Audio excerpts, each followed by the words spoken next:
Okay, welcome to the Self-Taught Artist curriculum. Let's see if I can get all the intro stuff correct. In this course, we basically do like a makeshift self-taught atelier kind of course and curriculum where I teach you things and then we draw. And once we do all that, then we are going to transition into painting, but we're not there yet. We're still on drawing. So today we are on our lesson, we're like lesson 4, but it's the review of everything that we've learned from lesson 1 through 3. And now we're just putting it into practice in different ways until we move on to like the next things to learn about. So today, what we're gonna do, we are going to be working on landscapes, 2 of them to be precise. We're gonna do 2 little landscapes because it's different. Up to this point, we've been doing mostly shapes and still life things. So we're just gonna do like a really simple, brief, almost thumbnail-like landscape, but taking all the same things that we've learned in past videos, as in lines, geometric shapes, value, form, and just putting it all together into something that's a little bit different. So with that, again, what do I have today? Sharpener. I just sharpened my pencils. Make sure you sharpen yours. If you've watched past videos, you know I ran into some problems because I had a dull pencil. So don't be me and sharpen your pencils. For pencils, I have a 4B, I have my Palomino Blackwing, and then I have a white pencil. And should I be feeling a little extra spicy and saucy, I have my little sandpaper pad to extra sharpen things. For the extent of this drawing exercise, I am going to be putting the reference right here. And you can, of course, follow along with me or have your own and just go through the steps alongside me. I will try to keep everything in focus and I will try to not stand in the way. Both seem to be quite difficult for me, but alas, here we are trying. Landscapes. Let's get to it. We're gonna do what I always do, and that is create my handy dandy little box so I don't get carried away. I'm telling you this, but it's actually more so telling myself this, that I need to step further back today. And also, I'm drawing from the side, so I'm drawing from like over here at an angle, whereas normally I'd be right in front of you drawing, but that doesn't work. So I need to like occasionally get in the way of your view so that I can double check that I am in fact doing this right. We are going to map things out. So see, I'm going for like even more accuracy today. We're about halfway through. From there, just like a step down is kind of the start of one tree, and then a little bit of a step down is the start of another tree. And I'm a little blurb for them. So the other thing when you're drawing that's a good trick when it comes to proportions is sometimes you look at the anti-space. So if you look at it from a different perspective, so instead of the object itself and outlining that, you look at the negative space and draw the negative space shapes that you see, you can still get accurate proportions, and sometimes even more accurate proportions, because you're not thinking logically, you're using a different part of your brain. But I don't know, it's just like a little bit of a change of perspective that, wow, I'm getting carried away already. Hold on. So the other thing I'm gonna do is I'm gonna extend this a little bit. More of a rectangle. There's a bit of the sky that's like 2/3 of the way up, like that. I'm not gonna draw this all too precise yet. I'm just getting kind of basics out here. The other thing that I want you to think about, I'm not measuring this box, so it might be different dimensions than the actual image I'm drawing. My point of this is that You can look at the reference and try to be as realistic as possible, and that's a really good goal. But ultimately, if it ends up being a little bit different, then make your drawing the best it can be while following your reference. If it deviates, that's fine. You saw that kind of happen in some of these. I made it work, and I made it look realistic with the shapes that I gave everything. Let's start breaking this up a little bit. I'm gonna draw a little bit more defined, that we have a little bit of the horizon line. From there, there's like a shadow a bit further down that blends into this bush, and I'm gonna draw that. That bush carries into that tree, and then we've got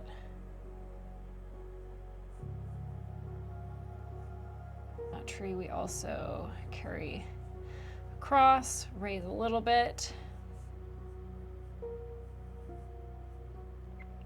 So right now I'm just blocking everything out. I'm just trying to think big shapes.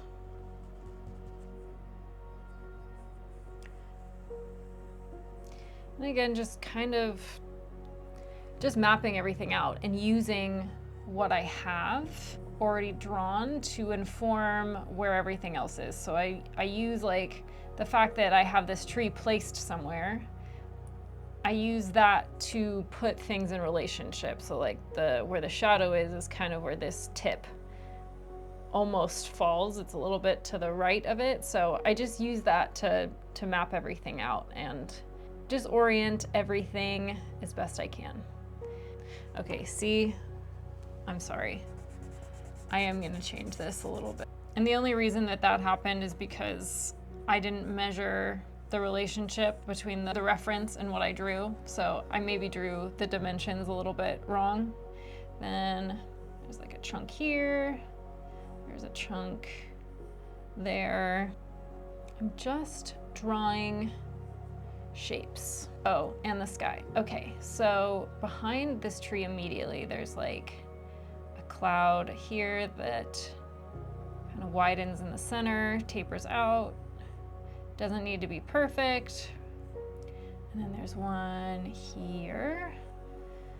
There's a darker one higher up, which we'll try to get. You know what I'm actually gonna do this time first? Again, since I had so much fun with it last time, I'm gonna go in with my white pencil first. And we're just gonna mark in these background bits. And there's two reasons I'm doing this with the white first. You don't have to if you don't want to, but I will explain why I'm doing it. One is that because I'm working on a little bit of a small scale, I've noticed that my pencil marks can get messy. I don't want to say like quickly, but it can just kind of become a little bit blurry. And I've noticed that when I've put this in sooner, I'm able to protect that white and kind of blend into it a little bit better, instead of having to then try and get white on top of maybe some graphite marks that are there. So it just ends up looking cleaner.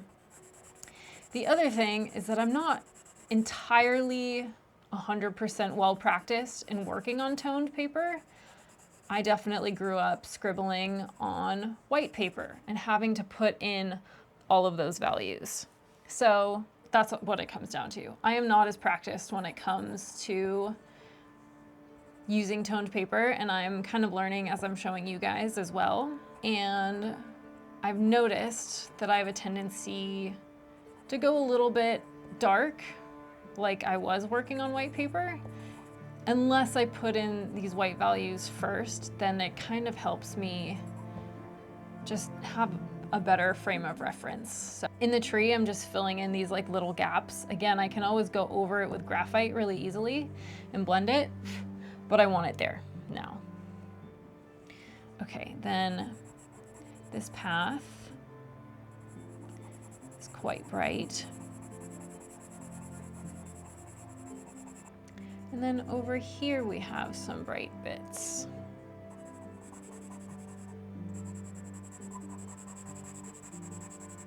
Smidgen of white right there, which will probably end up being blended a little bit. There's also a little bit in there, a little in there. We've got that in. Now I'm trying to tackle this intelligently and in a way that's going to just end in the best results. One of my issues has been identifying and using the toneness of the paper. Let's try this. I'm gonna go in with the darks. So the darks that I see in the sky, the trees, the bush, and that kind of line, and some of these down here and like in the bottom left corner. Let's fill those in first.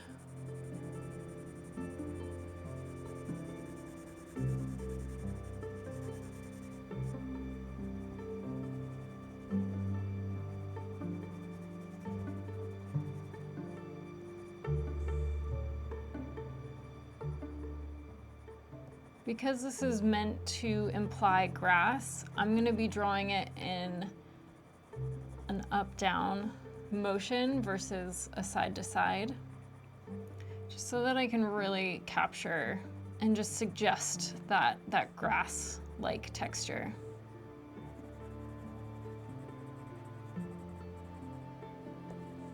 Not perfect.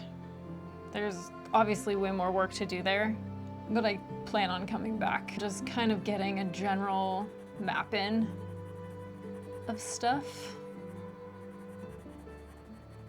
Basically, this is when I tend to just kind of like jump around and draw a little bit of here and there. And it may seem a little discombobulated, but it just helps me unpack things in relation to each other.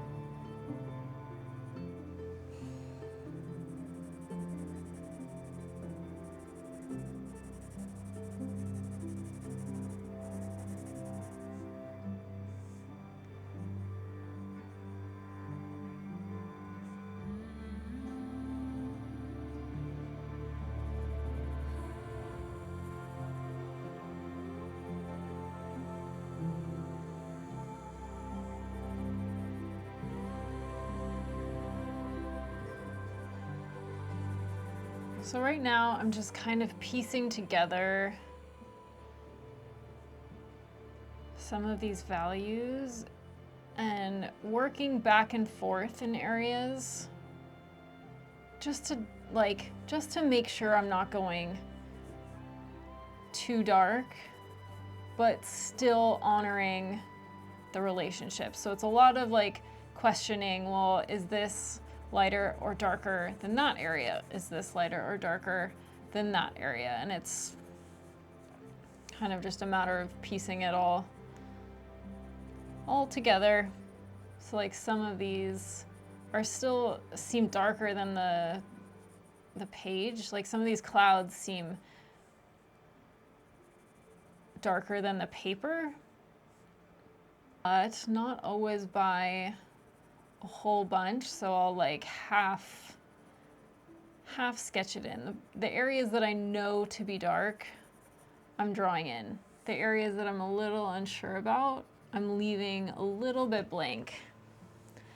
And I can always come back, add more, tweak more. The next step, the same as this kind of sky, is kind of the same as this ground area. So I'm gonna go in, I see some light spots in between the brush and the tree and then over here. So I'm gonna draw the whole thing at that lighter value and put gradients in by revisiting and kind of going back over some of these areas. You'll see, but essentially I'm drawing just like how we did the value study. I'm starting with the light end and going back on darker areas and just like briefly darkening those up.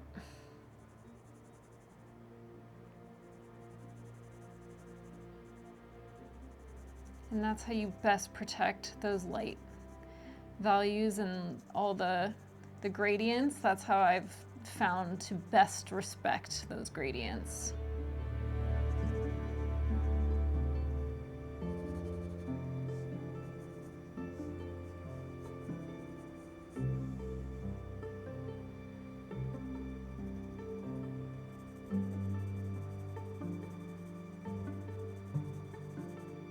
Working in a little bit of these mids. Still staying on the lighter side if possible, and adding gradients as I go.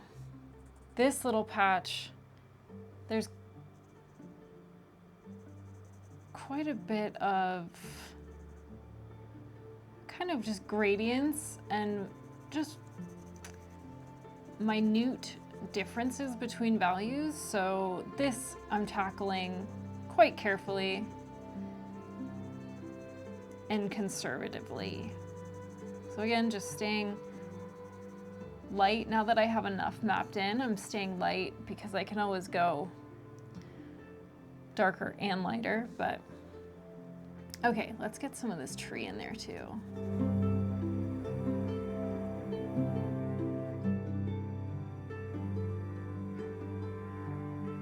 Let's go in and kind of perfect some of these.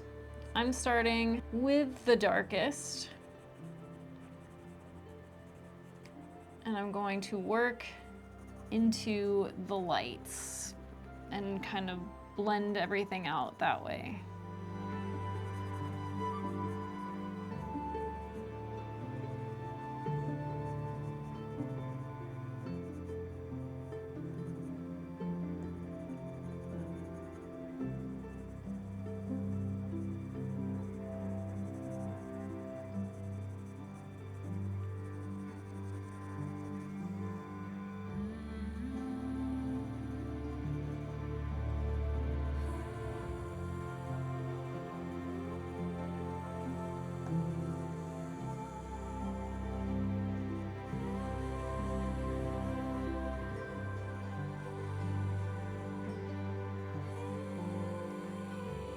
Okay, so now I'm mentally taking a step back and just kind of looking at everything as a whole. So I'm no longer really looking at my reference. I'm looking at my drawing and now kind of deciding like, what areas do I want altered so that I can make this the best that I can make it. And sometimes that means deviating from your reference a little. Now, one of our favorite parts, blendy finger. Again, mindful of how we do it. I push pretty hard in like the main areas. So like in the center of these clouds, I'm pushing hard. Where the edges are, I kind of lift my finger off a little bit and push lighter so that yeah, we don't influence our edges. So like main shadow of the tree, I'm pushing hard. Same like main dark areas, I'm pushing hard. And then where there's edges, I tend to keep a little bit lighter.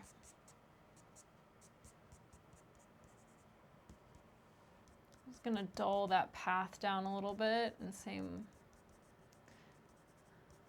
there. I'm gonna knock that back.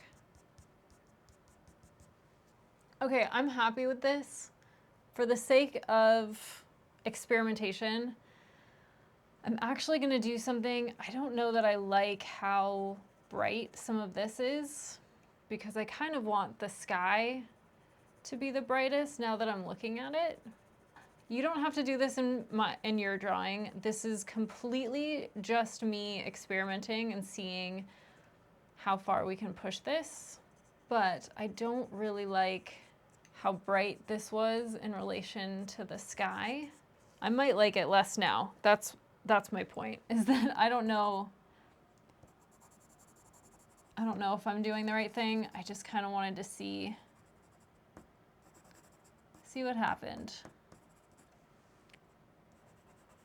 Okay, I don't know.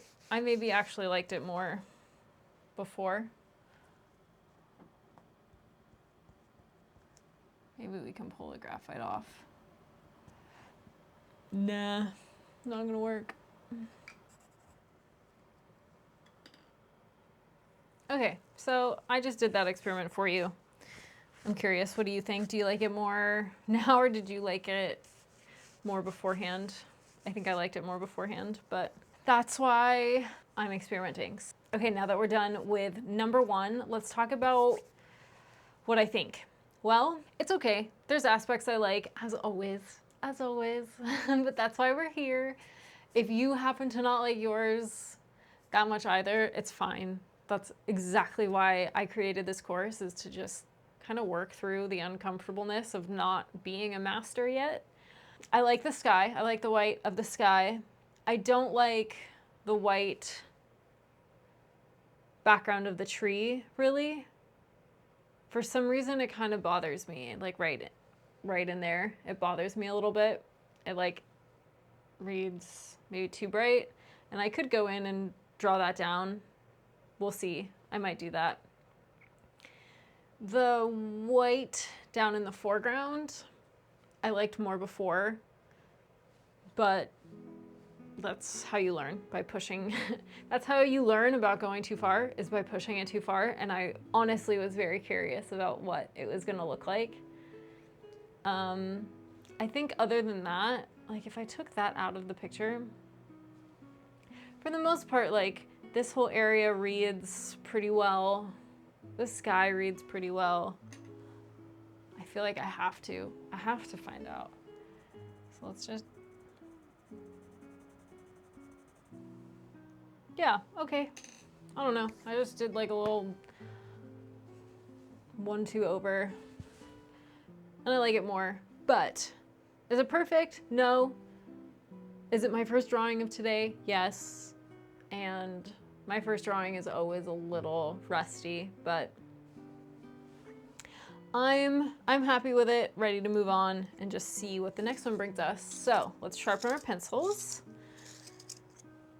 and get ready for number 2.